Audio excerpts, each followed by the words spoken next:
Salut les amis, désormais appelez-moi Sa Majesté Sénateur Clétus. Oui, je suis là pour vous. La justice c'est notre dada, la vérité c'est notre dada aussi. Quand un footballeur, ancien footballeur, un lion indomptable, nous parle de football local et ceux qui veulent détruire le football sans toutefois citer leur nom, on comprend que ça ne va pas bien et qu'il y a encore des gens lucides. Roger Mila, on a dit Roger Mila est proche de Samuel Eto'o, c'est pour ça qu'il dit ceci. C'est pour cette raison qu'il défend Samuel Eto'o, il parle de moi, les combis, des Ngongo et tout cela. Mais les autres acteurs, les vrais acteurs de football aujourd'hui, parlent de quoi, les amis? Ils parlent de l'attitude de Bel Joseph Antoine, de moi, les combis et de Ferdinand Ngongo. Voilà des gens qui n'aiment pas le football, mais qui préfèrent la lumière que le football donne, les caméras de télévision, la jambe de football. C'est ce qui les intéresse. Pourquoi je les cite? Parce qu'ils sont autour. La construction des stades, task force, c'est toujours eux.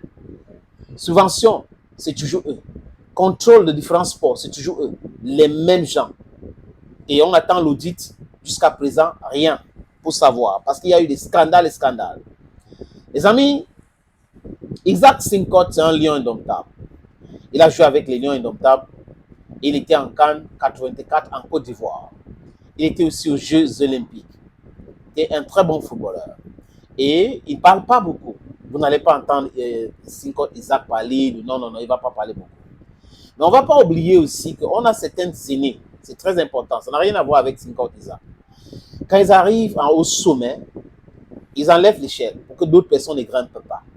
Certains qui sont riches et qui veulent être les seuls riches dans la famille, qui font tout pour détruire les autres et pour que les autres deviennent les mendiants. C'est comme ça. Dans le football, c'est incompréhensible, désolé les amis, c'est incompréhensible de voir des gens qui ont profité du football, qui ont joué gratuitement, à qui on a accompagné, qui deviennent aujourd'hui les aînés et qui gèrent certaines infrastructures et qui imposent des prix exorbitants pour pouvoir utiliser ces infrastructures. Ça s'appelle la méchanceté. C'est d'être méchant simplement. Et Bel Joseph Antoine n'est pas un bon exemple. Il est toujours clivant. C'est pour cette raison que Bel n'a jamais gagné les élections à la tête de l'Africafo. Il a essayé, mais ça n'a pas marché. Et comme Eto'o gagne et Eto'o refuse de faire partie de la mafia, on introduit donc Bel dedans, mais vient de faire le sale boulot.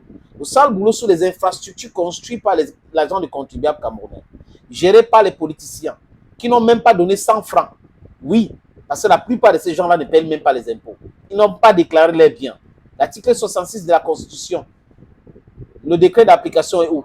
Jusqu'aujourd'hui, Paul Barthélemy Biabivono ne peut pas faire parce que s'il fait cela, la plupart de ces ministres-là vont finir leur jour en prison. Donc on est là, on travaille, certains paient les impôts et certains empêchent les autres de jouir des impôts des Camerounais. Sincotte Isaac a déclaré ceci, les amis, quand on a été ancien footballeur et obtenu la gloire dans le domaine, on doit aussi penser à la relève. Quelle est cette histoire de louer le stade au championnat national? Parce que dans d'autres pays, c'est gratuit.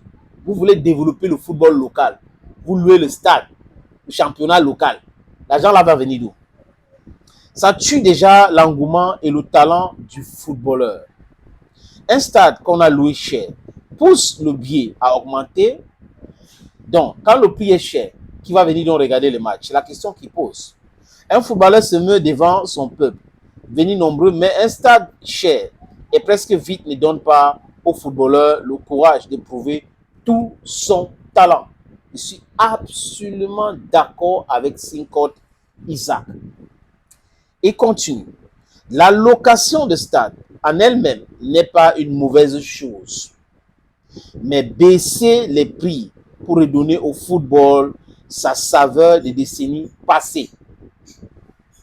Imaginons un budget de 560 millions de francs CFA. Chaque club reçoit 48 millions. Il y a combien d'équipes de football de Ligue 1 et Elite 2? Ça, c'est le même budget qui s'en va louer le stade. 10 millions par match. Incroyable. S'il y a 10 matchs, ça prendra combien samedi et dimanche? Il restera combien? Le championnat aura combien de journées pour gérer ce petit agent? Il y a un certain match. qui ne peuvent pas donner une recette de 50 000 francs CFA. 50 000, selon lui. Mais si l'on a loué le stade à 10 millions, aurait-il le courage de continuer? Arrêtons si c'est la fin, on pose la clé sur le paillasson. Un point, c'est tout. Je crois que je suis d'accord avec eux. Ceux qui sont en train de faire du mal au football, juste parce qu'on les a nommés, juste parce qu'ils ont des postes de responsabilité, ils oublient qu'ils sont en train de gérer la fortune publique. Ils gèrent ce qui appartient au peuple. Ça ne les appartient pas. Mais ils font tout pour torpiller, pour détruire. Parce que dans leur tête, les amis, je vous parle souvent de mon concept de kleptocratistocratie.